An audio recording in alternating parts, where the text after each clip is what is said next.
Pemirsa, kematian Evan Christopher Situmorang seakan menambah kontroversi kegiatan masa orientasi sekolah atau MOS. Ya, dan untuk mengetahui kronologis kematian Evan, berikut liputan Nabila Zatadini dan juru kamera Eka Pamungkas. Semenjak salah satu pengguna Facebook mengunggah berita mengenai meninggalnya salah satu murid di SMP Flora, Bekasi Utara, berita mengenai salah satu murid yang meninggal usai melaksanakan MOS semakin naik ke permukaan. Dan ada pun kronologis dari MOS tersebut adalah MOS dilaksanakan pada tanggal 7 sampai 9 Juli. Dan MOS dilaksanakan memang pada bulan puasa sehingga ada keringanan dari pihak sekolah bagi siswanya menjalankan ibadah puasa mendapat pilihan untuk dapat tidak mengikuti MOS. Dan usai MOS dilaksanakan, siswa mendapat libur karena Hari Raya Idul Fitri dan siswa kembali masuk sekolah pada tanggal 27 Juli. Namun pada tanggal 28 Juli, Evan mengeluh sakit dan orang tuanya membawa ke klinik terdekat. Dan karena pada keesokan harinya Evan tidak kunjung membaik, maka Evan dirujuk untuk dibawa ke rumah sakit yang lebih besar. Namun sayangnya dalam perjalanan ke rumah sakit, Evan meninggal dunia. Dan dari pihak sekolah menyatakan bahwa jarak dari MOS selesai sampai Evan meninggal terpaut jarak 17 hari. Sehingga perlu dilakukan pemeriksaan dan penyelidikan lebih lanjut apakah benar memang kalau penyebab MOS yang menyebabkan Evan meninggal dunia. Nabila Zatadini, Eka Pamungkas, Berita 1, Bekasi.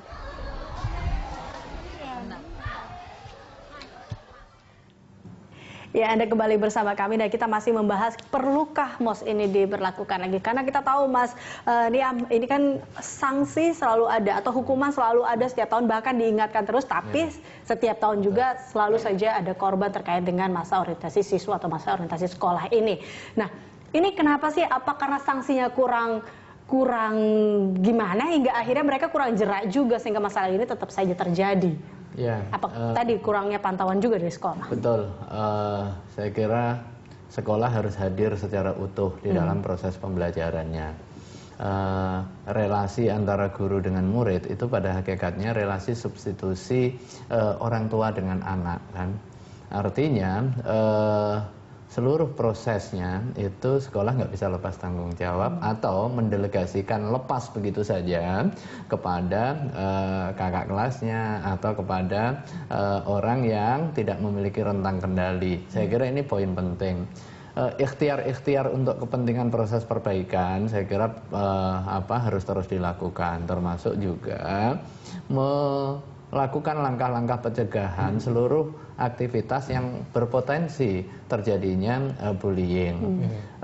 Harus dikembalikan, harus diingatkan sedari dini terhadap para pemangku kepentingan pendidikan untuk menegaskan tujuan utama pelaksanaan MOS itu adalah untuk mengakrabkan, untuk prakondisi, agar nanti pada saat penerimaan ilmu atau proses transfer of knowledge dan juga transfer of value itu berjalan secara optimal setelah ada pembentukan karakter bersama, mendekatkan hati, memahamkan lingkungan sekolah. Ini penting memang, menurut hemat saya tetap penting, akan tetapi memang tidak semua orang memiliki pemahaman yang sama. Dianggap ini sebagai kesempatan untuk prakondisinya pembangunan mental, tetapi kemudian mengarah kepada hal-hal yang bersifat fisik. Kalau misalnya betul terbukti terjadi kekerasan gitu, kalau menurut Mas Nam ini yang terlibat gitu dihukumnya seperti apa sebetulnya yang tepat? Apakah kakak kelasnya harus dikeluarkan, kemudian kepala sekolahnya dicopot, atau seperti apa kemudian yang konstruktif begitu? Ini rentang kendali tanggung jawab kan sebenarnya ya. Tindak kekerasan itu tidak dibenarkan oleh etika, moral, dan apalagi hukum. Dalam kondisi tindak melanggar hukum, maka ada mekanisme hukum. Tindak kekerasan terhadap anak diatur secara eksplisit melalui Undang-Undang 23 tahun 2002 tentang perlindungan anak yang kemudian diperbarui melalui Undang-Undang 35 tahun 2014. Nah, akan tetapi mekanisme hukum itu pilihan terakhir tentunya ya. Jangan sampai kemudian itu terjadi. Kalau terjadi artinya semua rugi, sebenarnya semua rugi. Nah, hukum itu di dalam kerangka preventif dan juga warning. you jangan melakukan yang seperti ini, ada akibat hukum lah. Ada akibat hukum, ini bisa penjara 2,5 tahun sampai kemudian kalau mengakibatkan hilangnya nyawa bisa sampai 15 tahun gitu. Bisa bahaya ya. Maksudnya sekarang kalau posisinya kita lihat dari anaknya tersebut yang begitu Mos. Kalau dari ketika mereka mendapatkan penugasan yang menurut Anda tidak relevan, ada keanehan begitu. Menurut Anda si anak ini harus bersikap seperti apa? Karena kan dia tidak punya pilihan. Mengikuti nanti dia merasa dikerjai, dia tidak mengikuti dia akan dikucilkan begitu. Jadi menurut Anda solusinya bagaimana nih bagi si anak ini yang mengikuti Mos kalau dia di dalam proses MOS tentu ada variabel-variabel yang terlibat. Di situ ada peserta didik tadi itu yang cenderung itu jadi objek. Idealnya di dalam sistem pendidikan yang mengedepankan prinsip partisipatori, maka siswa itu sebagai subjeknya. Justru mereka lah yang berpusatnya kan sebenarnya. Bagaimana kemudian mengeksplor minat, bakat, potensi dan lain sebagainya. Ini tujuan lain di samping tujuan pengenalan belajar tadi.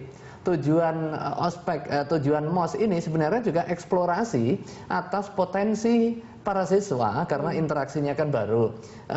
Mana sih si A ini punya potensi apa? Matematik misalnya, si B punya potensi lari misalnya. Karena setiap anak itu kan terlahir punya potensi masing-masing, kemudian pendekatan multiple intelligence. Nah, dalam konteks itu terjadi, saya kira bisa lapor ke bapaknya berkomunikasi. Karena tentu 3 pusat pendidikan, itu ada guru, kemudian ada orang tua, kemudian ada anak yang teman sebaya. Idealnya memang, dan itu kami lakukan di lembaga pendidikan saya, sebelum pelaksanaan MOS itu ada persiapan, diajak komunikasi apa sih yang penting untuk kita komunikasikan, bahkan orang tua bisa dilibatkan, misalnya dia punya keterampilan apa, diajak untuk kepentingan mengisi itu, justru memberikan nilai tambah. Saya dulu perasaan 90-an nggak ada yang gitu-gitu amat begitu. Beda ya, beda MOS-nya dulu sama MOS-nya sekarang jadi beda nih gini. Oke, nah ini kita ada penelpon dari Jakarta, ada Bapak Rudolf. Selamat siang Bapak Rudolf. Selamat siang. Iya, silakan Bapak Rudolf. Kalau saya pribadi, saya sih setuju dengan adanya MOS, tapi dengan pengawasan sekolah dan orang tua. Karena yang saya alami sendiri, selalu banyak positif yang saya terima saat saya masih sekolah SMA di dalam MOS. Karena saya bisa tahu apa kemampuan saya, kelebihan saya, dan bisa bersosialisasi dengan cepat dengan teman-teman yang baru, belajar di situ. Jadi di situ kelebihannya, asalkan di jalur yang tepat dengan pengawasan orang tua dan sekolah. Baik, Pak Rudolf, kalau saya boleh tanya dulu waktu mengikuti MOS pernah merasa dikerjai tidak? Pernah diberikan tugas-tugas yang kalau menurut Anda ini tidak masuk akal tidak, Pak Rudolf? Kebetulan enggak ya. Masih di dalam garis wajar dan saya merasa senang dan teman-teman juga senang sih untungnya, nggak ada masalah yang berlebihan, merasa berlebihan atau mendapatkan kekerasan atau gimana, atau intimidasi gitu. Tergantung, mungkin itu sih yang saya bisa kasih tahu yang dalam pengalaman saya. Oke, Pak Rudolf, dulu sebelumnya pada saat MOS juga ada pantauan ataupun dipantau dengan sekolah ataupun ada guru-guru baik orang tua dan siswa diikut sertakan dalam kegiatan MOS juga? Ya, kalau orang tua hanya diberitahu, tapi kalau guru tetap ikut dalam pengawasan. Dia mengawasi gimana-gimana.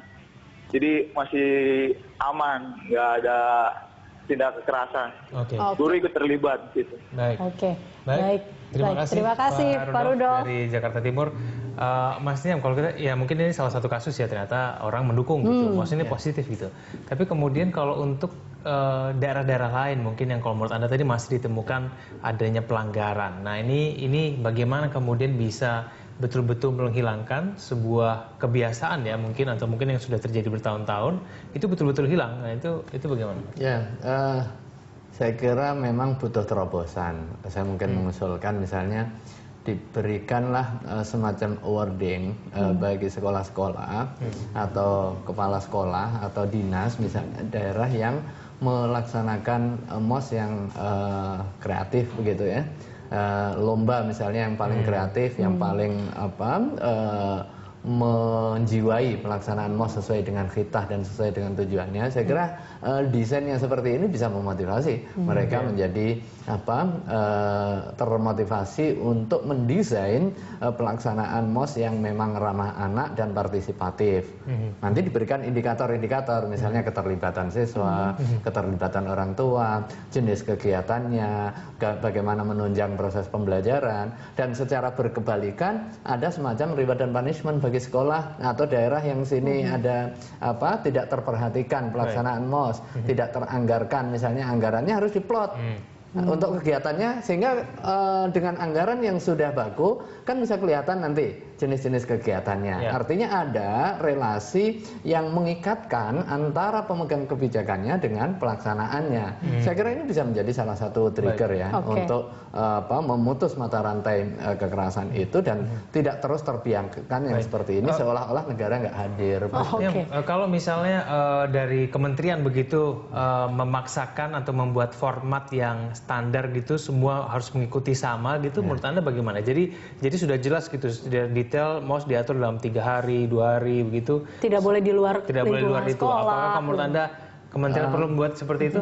Masing-masing daerah, masing-masing sekolah kan punya kekhususan dan karakteristik masing-masing. Susah jadi gitu. Makanya kemudian desain pendidikannya kan berbasis otonomi. Basisnya pun dulu pernah dikenalkan kurikulum berbasis sekolah, sekarang kurikulum 13 ini. Nah, peran negara di dalam hal ini Kementerian Pendidikan sebenarnya memastikan dan juga menjamin poin-poin yang tadi itu jangan juga terlalu militeristik, instruktif, toh pasti nggak mampu juga karena pendidikan bagian yang didesentralisasi, otonominya ada di daerah, kemudian sekolah punya kewenangan. Tetapi ada promosi dan demosi, ada reward dan punishment itu tadi. Harus menciptakan iklim berlomba-lomba mereka untuk melakukan kreativitas, desain dan juga pelaksanaan MOS. Bisa dengan stimulasi, dianggarkan misalnya MOS kreatif, kan itu bisa sebenarnya kan. Jadi diubah diubah dari MOS yang menakutkan menjadi MOS yang menarik, sehingga mahasiswa ataupun siswa-siswanya menjadi tertarik untuk ikut MOS. Dan dicarikan best practice-nya, kan itulah yang rata-rata kan teman-teman itu mengcloning atau mendesain kegiatan apa yang dia lihat, apa yang dia pikirkan. Ini juga terkait dengan pemberitaan, misalnya dia melihat dari senior-seniornya, kan gitu kan. Asalnya nggak ada ide itu, begitu dia saksikan, kemudian dia bercerita, dapatlah ide itu. Sekarang bagaimana didiseminasi begitu luas ide-ide kreatif di dalam pelaksanaan MOS yang kemudian itu nanti akan diambil, dicontoh, direplikasi dan juga diterapkan secara internal. Dan kemudian ini menjadi gerakan massal yang akhirnya dengan sendirinya menutup pelaksanaan MOS yang berbasis kekerasan itu atas nama kreativitas. Oke, baik, kita akan lanjutkan perbincangan ini, pemirsa. Kita akan lanjutkan di segmen berikutnya.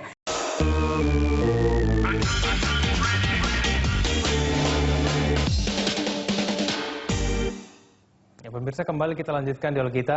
Mas Diam, saya ingin coba aku minta komentar Mas Diam terkait dengan 2 kasus yang terjadi beberapa hari terakhir nih ya.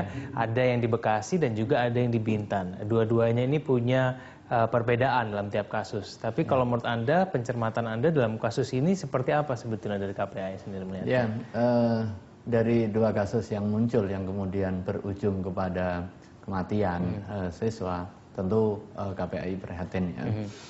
Masih ada fenomena kekerasan yang kemudian menghilangkan nyawa atas nama pendidikan di dalam rentang proses pendidikan. Tentu ini sangat ironis ya. Tetapi memang keduanya butuh penanganan yang profesional dan juga proporsional, mengurai hingga ke akar-akar masalahnya. Baik. Kalau kasus yang di Bekasi kebetulan ditangani oleh teman-teman KPAI di Bekasi dengan supervisi dan koordinasi kita, sudah dikunjungi, komunikasi juga sudah dilakukan, baik itu dengan kepala sekolah, dengan pembina MOS-nya maupun dengan kepolisian. Pada ranah hukum kita minta polisi mengusut, jangan sampai yang salah dibiarkan, tetapi yang benar kemudian dihukum. Saya kira ini poin yang penting ya, butuh ada pengungkapan secara utuh. Walau demikian, kalau yang di Bekasi harus ada pemastian juga. Kalau ada anak yang sakit, yang memang tidak kuat untuk melakukan aktivitas tertentu karena penyakitnya, tentu juga harus diidentifikasi sejak dini. Kan bisa jadi kelihatannya kegiatannya baik, misalnya upacara, ya kan? Upacara bareng-bareng. Ternyata dia punya penyakit epilepsi, misalnya, kan gitu kan? Diingatkan, jangan dipaksa juga. Tapi Gitu sebenarnya Mas Tiam dan Ega, biasanya sekolah itu akan memberitahu bahwa kepada anak muridnya jika memang memiliki sakit, dan lapor gitu ya. Itu juga diberitahukan kepada orang tua sebenarnya. Jadi jika kita lihat kasus Evan ini seperti apa? Yang pasti di dalam proses penanganannya sedang dilakukan. Nah, makanya kita nggak bisa mendahului prosesnya. Tentu ini harus diungkap secara utuh. Berbeda halnya kasus yang di Tanjung Uban ya, di Bintan, tepatnya di SMP 11. Ini terbukti ada tindak kekerasan yang dilakukan oleh seniornya. Nah, saya kira ini penting untuk menjadi pembelajaran kita bersama. Jangan sampai kemudian karena diamnya kita pemegang kebijakan, kemudian hilang nyawa percuma. Mereka adalah tunas-tunas bangsa. Jangan-jangan mereka nanti yang akan menjadi presiden yang terbaik begitu. Dia mati sebelum berkembang, layu sebelum berkembang. Mereka adalah tunas-tunas bangsa. Tanggung jawab kita semua untuk memastikan lapangan mereka untuk kemudian tumbuh dan berkembang secara baik hingga kemudian nanti dalam waktu 20-30 tahun lagi mereka menjadi pemimpin bangsa ini. Begitu. Ya, ini kita juga kembali membuka line interaktif. Ada Bapak Sitorus di ujung telepon dari Jakarta. Selamat siang, Pak Sitorus. Ya. Ya, Pak Sitorus mungkin punya tanggapan. Menurut Anda MOS ini perlu diadakan atau dihilangkan saja, Pak? Iya, Pak. Ini tadi dengan Wakil Menteri atau Menterinya, Pak, ya? Iya, ini di sini dengan Bapak Naim dari KPAI, Pak. Oh, dari KPAI. Ya, salam hormat, Pak. Siap, Pak. Dari KPAI. Tentunya dari KPAI kita tetap mendukung, Pak, dengan apa yang menjadi program KPAI ini demi menyelamatkan anak bangsa, Pak. Halo, Pak. Ya, silakan, Pak. Ya. Jadi kita khususnya selaku pendidik juga nih, Pak. Jadi kita selaku pendidik juga memang kebijakan pemerintah itu memang di satu sisi sangat menguntungkan sekolah juga terkait dengan pengembangan pribadi anak juga, Pak, sikap dan perilakunya. Hanya saja mungkin dari sekolah itu sendiri yang memang harus menekankan prosedur yang harus dilakukan di saat pelaksanaan MOS nih, Pak. Jadi prosedur apa yang harus dilaksanakan ketika anak itu sakit atau gimana tidak bisa mengikuti, ya minimal ada kebijakan gitu. Ada kebijakan terhadap anak tersebut. Jangan sampai memaksakan gitu. Hanya saja dari pihak anak juga kan tidak terbuka, Pak. Tidak terbuka di saat pelaksanaan MOS itu. Karena ada asumsi mereka itu kalau nggak ngikut MOS ya nggak bisa lulus dan lain sebagainya. Ya harapannya seperti itu aja, Pak. Terima kasih. Baik, terima kasih Pak Sitorus. Nah, itu berarti terkait dengan kebijakan-kebijakan. Dan juga ada beberapa sekolah yang mengatakan bahwa kalau si anak ini tidak ikut MOS maka nanti akan sulit naik kelas atau tidak mendapatkan kesulitan-kesulitan lainnya. Itu terkait dengan kebijakan-kebijakan. Bagaimana menurut Mas Niam? Ya, bisa jadi MOS diletakkan di dalam kerangka proses recruiting pengurus OSIS nantinya misalnya. Itu bagian dari kaderisasi. Itu tidak salah sebenarnya. Itu ibaratnya itu masa orientasi untuk pengkaderan biar nanti siap menjadi pengurus. Tetapi yang salah adalah praktek kekerasan. Artinya MOS sebagai sebuah sistem proses pendadaran untuk kepentingan persiapan masuk pada jenjang pendidikan, saya kira ini ideal. Tetapi pelaksanaannya harus bebas kekerasan. Kan ini poin sebenarnya itu. Karena kekerasan itu tidak kompatibel dengan sistem pendidikan. Kekerasan itu adalah perilaku primitif yang ada sejak zaman Nabi Adam, yang seharusnya hilang dengan proses pendidikan. Menjadi ironis ketika kekerasan dilakukan di lingkungan pendidikan, apalagi atas nama pendidikan. Tentu ini bukan jodohnya gitu lah, bukan jodohnya gitu kan. Cocok gitu ya. Kalau pendidikan semakin dia berpendidikan, maka semakin rendah cara penyelesaiannya dengan kekerasan, kan gitu kan. Semakin tidak berpendidikan, maka dia akan menyelesaikan masalah cenderung dengan kekerasan, kan gitu.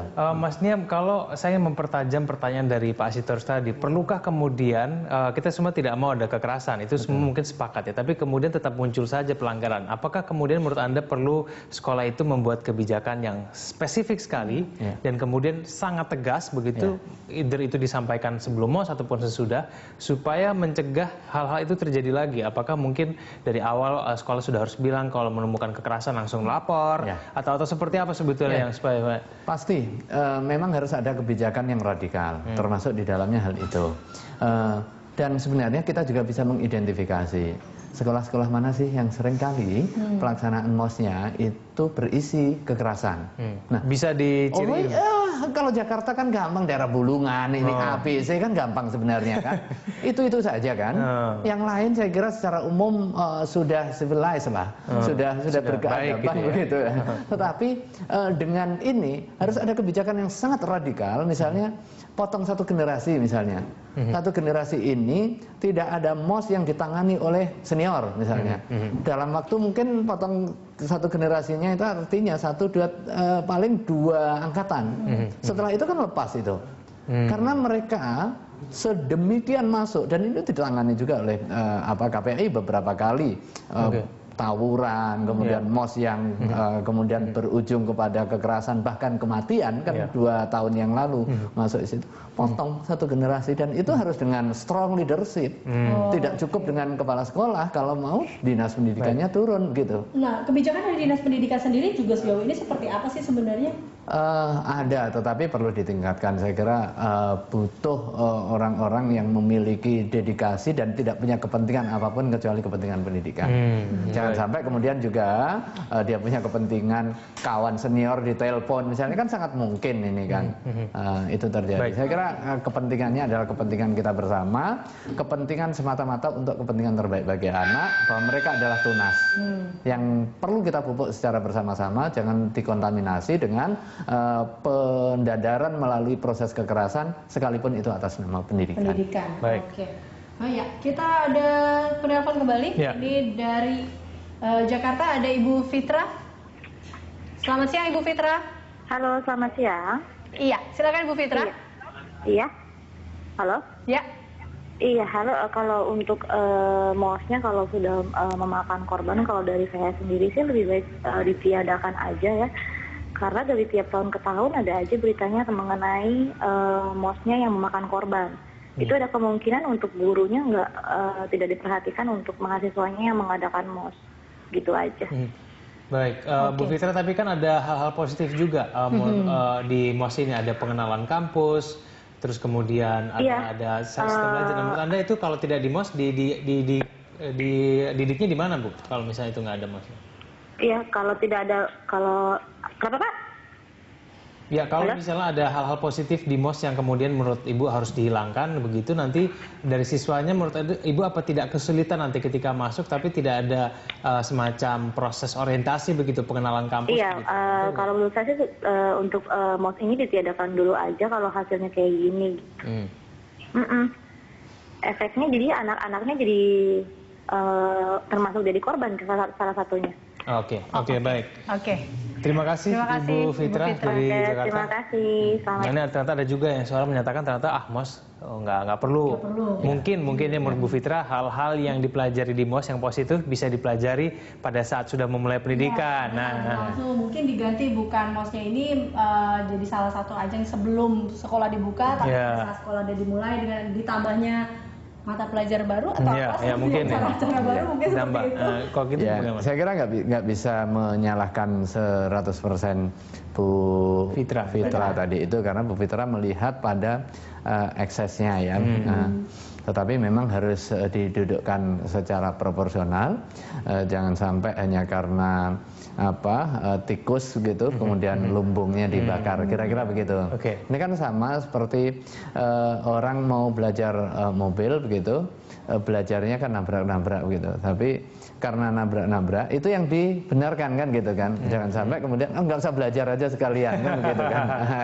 Kira-kira begitulah. Karena di sini nilai penting pelaksanaan MOS itu tadi dua lah saya kira ya.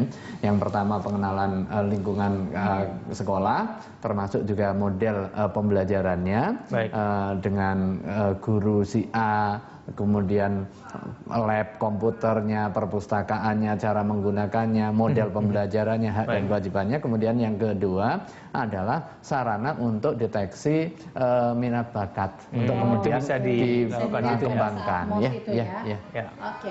Baik, nah ini kita ada penelpon selanjutnya. Sebelum kita menutup dialog kita ada Ibu Edi dari Purwokerto. Selamat siang Ibu Edi. Selamat siang, iya. Ya, menurut Bu Edi bagaimana? MOS ini perlu ditiadakan atau tidak nih? Iya, ini judulnya kan MOS perlu dilanjutkan. Ya. Menurut saya, kalau MOS dilanjutkan itu perlu. Tapi yang namanya orientasi siswa itu tidak harus dengan kekerasan. Contohnya misalnya sekarang ini untuk generasi muda itu yang namanya pembentukan karakter itu kan sekarang sudah luntur. Coba diadakan seperti dulu aja lagi. Masalah Pancasila, itu aja coba. Jadi karakter bangsa ini terbentuk dengan generasi muda. Tidak harus dengan kekerasan, malu kita. Nggak ada untungnya. Dengan kekerasan tuh nggak ada untungnya. Tolong Bapak dari KPAI, ini coba didorong terus. Didorong dengan serius. Jadi jangan apa ya, kalau membuat regulasinya tuh jangan yang tanggung-tanggung. Kalau mau radikal sekalian nggak apa-apa. Karena ini apa, banyak korban. Sudah banyak yang berjatuhan, tidak ada untungnya. Hanya masa berapa minggu tapi jatuh korban. Cobalah kita pikir kalau anak kita sendiri yang kena bagaimana. Itu saja dari saya. Baik. Terima kasih. Terima kasih Bu Edi dari Purwokerto. Kalau mau radikal sekalian aja radikal. Betul. Kalau mau sanksi yang keras, sanksi aja yang keras gitu. Ya, saya kira kita memiliki kesepahaman ya dengan Bu Edi tadi itu. Pada prinsipnya MOS sangat penting di dalam kerangka pengenalan itu tadi, tetapi jangan ada kekerasan kan gitu. Termasuk juga visualisasi kekerasan, saya kira termasuk itu. Saya kira ini catatan kita bersama. Kita punya tanggung jawab secara bersama-sama, akan tetapi jangan sampai kemudian kita melakukan pembiaran. Baik kita sebagai orang tua, saya kira kan masing-masing kita orang tua yang ada anaknya sedang melakukan kegiatan MOS rata-rata sekolah. Kita berikan masukan kepada sekolah, antisipasi sebelum pelaksanaan MOS itu harus diwanti-wanti juga. Kemudian para pendidik ini menjadi pesan penting. Artinya di balik peristiwa selalu ada hikmahnya. Ini hikmahnya untuk kepentingan konsolidasi ke dalam, melakukan perbaikan-perbaikan. Dan yang paling penting sebenarnya adalah pemegang kebijakan tertinggi, top leadernya di dalam hal ini adalah Pak Menteri. Pak Menteri saya kira cukup visioner dalam konteks ide-ide kreatifnya. Akan tetapi harus ada langkah out of the box. Memutus mata rantai kekerasan itu, say no terhadap kekerasan, even termasuk di dalam lingkungan pendidikan melalui MOS sebagai jangan mengatasnamakan kekerasan dalam pendidikan ya. Gitu. Oke, baik, terima kasih Mas Niam telah hadir bersama kami dalam Lunch Talk.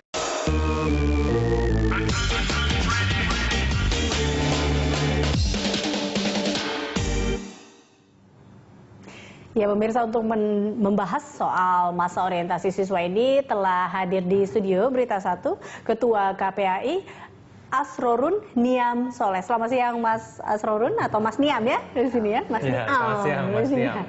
Sebelum kita lanjutkan dialog kita, terlebih dahulu kita simak dulu paket dialog berikut ini.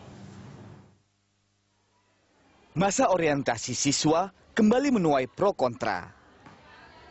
Setelah kematian siswa SMP di Bekasi minggu lalu, masa orientasi siswa lagi-lagi menjadi kambing hitam. MOS merupakan program pengenalan siswa baru terhadap lingkungan sekolah. Namun, jika penerapannya tidak tepat sasaran, MOS justru dapat menjadi ajang balas dendam atau penyiksaan senior terhadap juniornya. Peran serta pihak sekolah diperlukan untuk mengawasi jalannya program MOS agar sampai kepada tujuan awal.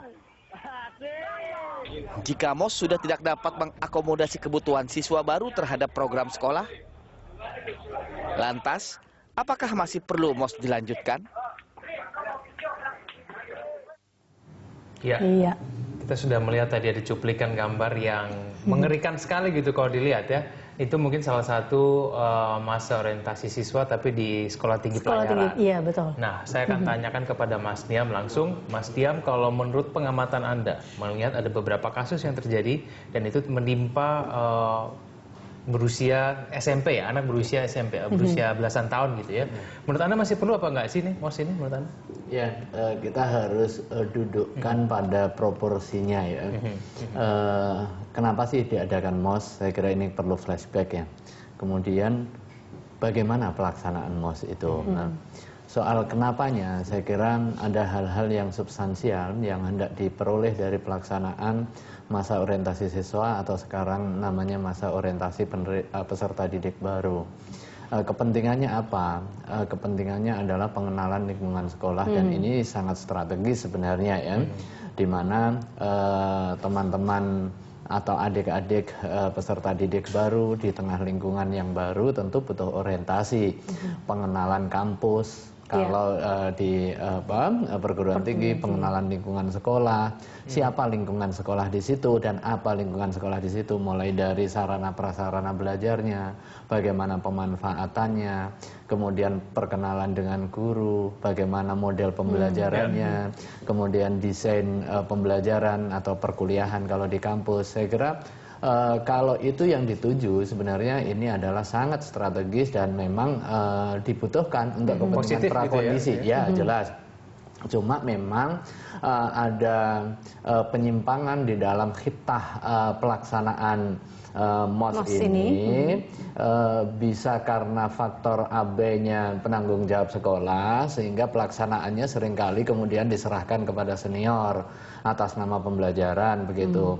Ternyata proses penyerahan pelaksanaan MOS ini kepada senior bisa ibarat pisau bermata dua. Di satu sisi bisa jadi tujuannya untuk kepentingan pembelajaran, pengorganisasian, ini mungkin dikelola oleh teman-teman OSIS, tetapi di sisi yang lain itu bisa menjadi transmisi kekerasan, kemudian jadi ajang balas dendam. Betul, itu fakta di beberapa sekolah.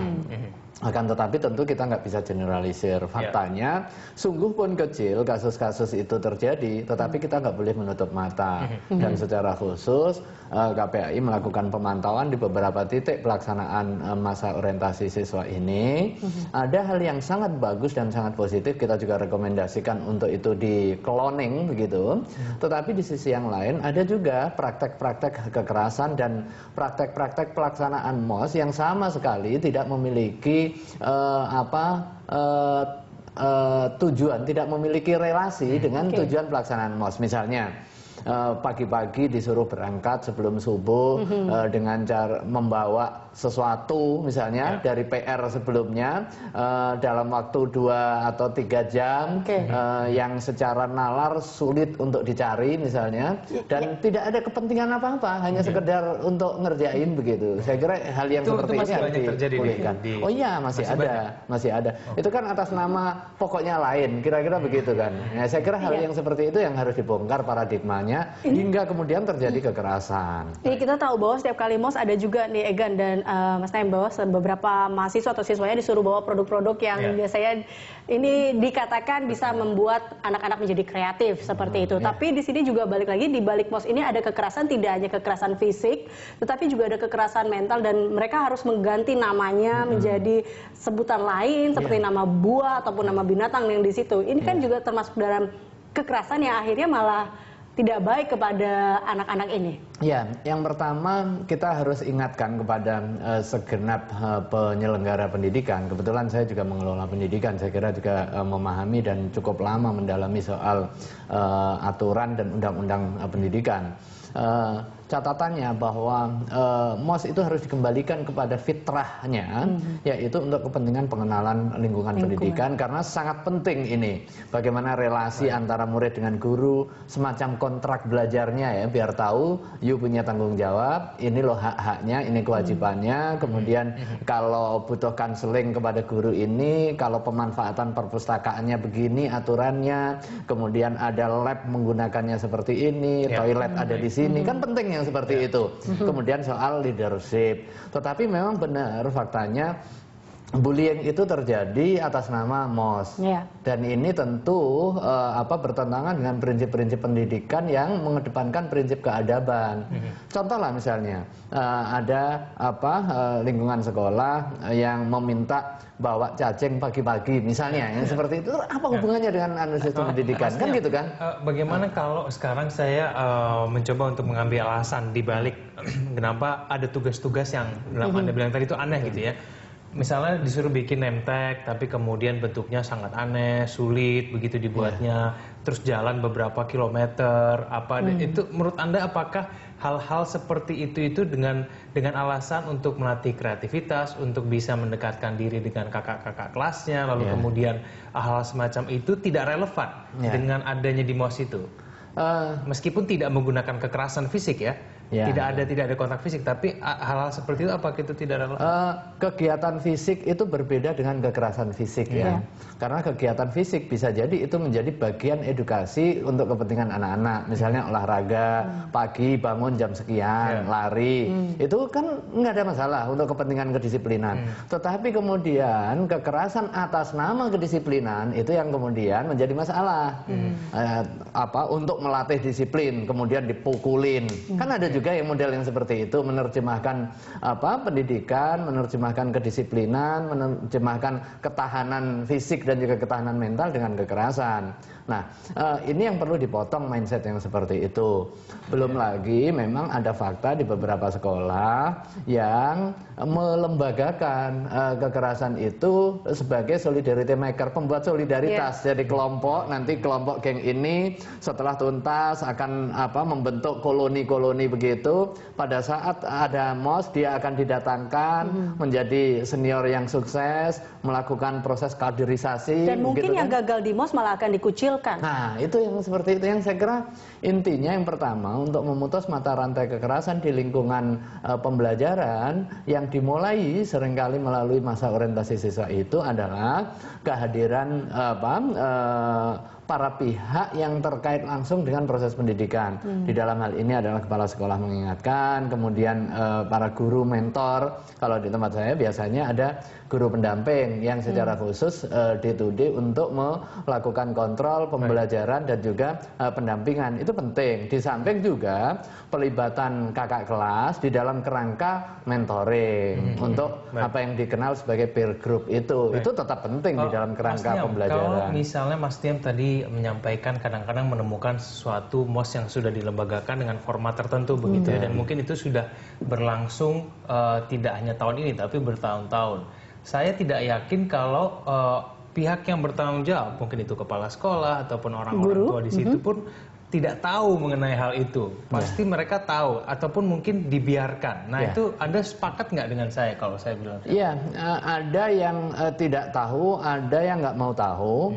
Yang tidak tahu pun sebenarnya nggak boleh, wong itu di bawah tanggung jawabnya kan. Sebagaimana anak kita nakal sampai kemudian terjerumus pada narkoba misalnya, orang tuanya nggak taunya itu salah. Kan gitu, apalagi membiarkan. Dalam konteks pendidikan juga begitu, nggak taunya saja itu salah, artinya melakukan pembiaran. Apalagi kemudian dia mendiamkan padahal dia tahu. Nah ini bisa jadi pidana, artinya membiarkan terjadinya tidak kekerasan tanpa ada langkah-langkah penanganan dan juga pencegahan. Nah, saya kira hal yang penting menurut hemat saya, tentu ini appeal juga bagi Menteri Pendidikan tentunya, butuh langkah-langkah terobosan yang bersifat tidak biasa. Artinya apa? Out of the box. Itu harus putus mata rantai ini. Tidak cukup dengan edaran-edaran saja Pak Menteri. Saya mohon maaf nih, edarannya sih sudah cukup banyak. Kita memang sedari awal kita keluarkan rekomendasi untuk sudah say no to kekerasan atas nama MOS. Tetapi kan what next-nya tentu mereka sebagai penyelenggara dan juga pemegang regulasi dan kontrol. Saya kira penting ya untuk memastikan pendidikan ramah anak, pendidikan nir kekerasan, dan juga memastikan para pihak yang terkait dengan pembelajaran dan pendidikan itu menyadari sekecil apapun tindak kekerasan itu besar. Jangan sampai kemudian bilang cuma kasus, cuma satu, cuma bukan karena MOS loh, kan gitu kan. Kan ada proses antisipasi. Misalnya MOS tetap kayak diskusi olahraga kan tetap penting, tetapi harus ditahu dong kondisi masing-masingnya. Ini sedang sakit kah? Jangan dipaksa. Kan gitu. Tapi Mas Niam, ini kan kita tahu bahwa sebelumnya juga pernah ada sanksi dan hukuman terkait dengan MOS ini ya. Nah, kita akan membahasnya mengenai sanksi dan hukuman usai jeda pariwara. Pemirsa, di segmen berikutnya Anda dapat berinteraktif lewat nomor telepon di 02152900308 atau 02152900311. Dan Lashock akan segera kembali.